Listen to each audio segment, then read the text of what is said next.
پڑے گی, سمجھے. تو آپ جب تک کوشش نہیں کریں گے تو جب تک آپ کے اندر علم بھی نہیں آئے گا, ٹھیک ہے. اور دنیا کی سب سے بڑی دولت کیا ہے؟ علم ہے. سب سے بڑی دولت کیا ہے؟ علم. آدمی کے پاس علم نہ ہو, بالکل جائے گا تو سامنے والے کے دوسرے کے سامنے کچھ بھی الٹا سیدھا بول دیتا, اسے پتہ نہیں ہوتا کہ میں بول کیا رہا ہوں, سمجھے. تو اس لیے سب کوشش کریں کہ انشاءاللہ نمبر 1 وقت پر آئیں گے, اور جو کچھ پڑھایا جائے گا اس کو دھیان سے سنیں گے, اور دھیان سے سننے کے بعد روز کا کام روز کریں گے. اردو کی نقل روز کر کے لائیں گے, اردو کے املے کی تیاری کر کے آئیں گے, اردو کا سبق جو پڑھایا گیا اس کو پڑھیں گے, دعائیں جو آپ کو پڑھائی گئیں اس کو ڈھنگ سے پڑھیں گے. اس کے علاوہ جو آپ کو نماز سکھائی جا رہی ہے ان کو ایسا نہیں کہ الٹا سیدھا سبحان اللہ و بحمدہ کا تبارک اسمہ, اس طرح سے نہیں, جس طرح سے کہلواتے ہیں, جس طرح سے کہلوایا جا رہا ہے آپ اس کو اس طرح سے یاد کریں گے. اور اپنے گھر پہ منع کر کے آئیں کہ آپ ہمارے لیے چھٹی کا فون ہرگز نہ کریں, سمجھے. آپ ہمارے لیے چھٹی کا فون ہرگز نہ کریں. اور آخری بات جو ہے, سب سے اہم بات جو ہے آپ کے لیے, کہ جون کی چھٹیاں چل رہی ہیں, اس مہینے میں آپ اپنے آس پاس کے بچوں کو بھی لانے کی کوشش کریں مکتب, ٹھیک ہے.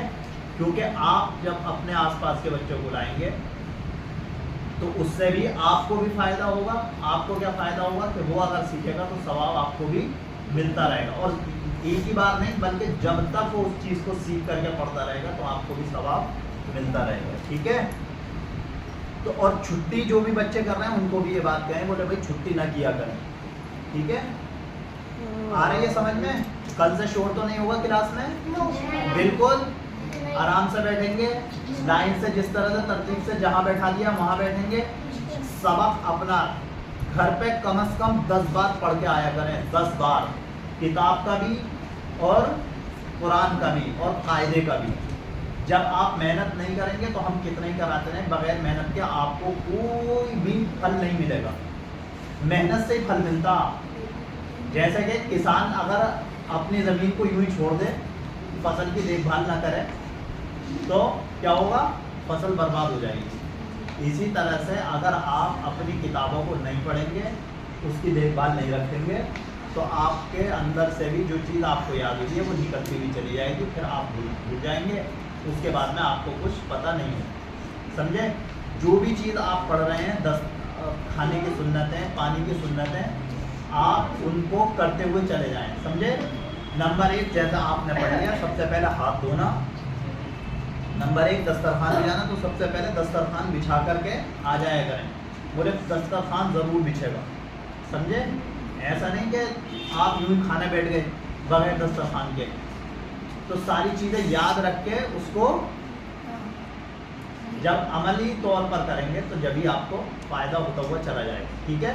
نماز کو انشاءاللہ سیکھیں, اور ساری نمازوں کی رکعتوں کی تعداد, نوافل کس نماز میں کتنے ہیں, سنتیں کتنی ہیں, اور کون سی نماز کس وقت پڑھی جاتی ہے, وہ ساری چیزیں آپ اس 1 مہینے کے اندر بالکل اپنی پکی اور پختہ کرنے, ٹھیک ہے. آ گیا سمجھ میں خوب اچھے سے. ہاں, بس آپ ساری باتیں یہ والی یاد رکھیں, اور کل سے انشاءاللہ وقت پر پہنچنے کی کوشش کریں. دیکھیں گے کل کون کون پہنچے گا وقت سے پہلے, ٹھیک ہے. فجر کی نماز سب, ظہر کی سب, عصر کی سب, مغرب کی سب اور عشاء کی سب.